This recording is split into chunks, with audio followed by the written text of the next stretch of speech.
So there's something really important that I haven't talked about enough, and that is how our housing market, how racial segregation, policies of the past and how they affect the present, actually mean that we all pay more for housing.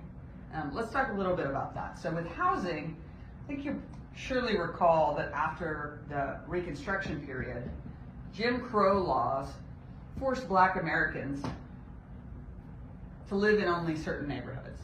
So other neighborhoods were reserved for white Americans.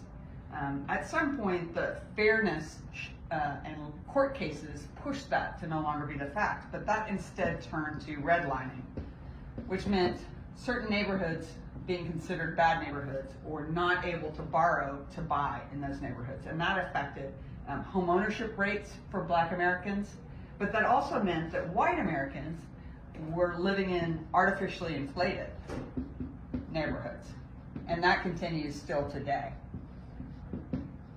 This is an entire thesis, an entire book, so I want to recommend two books that can really delve into this if you're interested. One is called The Sum of Us, which is an incredible book about how racism hurts all of us and hurts our economy.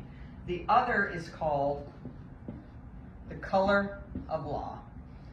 And if you have any doubts that the federal government and local government and the laws we create didn't create and continue the wealth disparities that we see between Black families and other Americans, read that book and let's talk about it.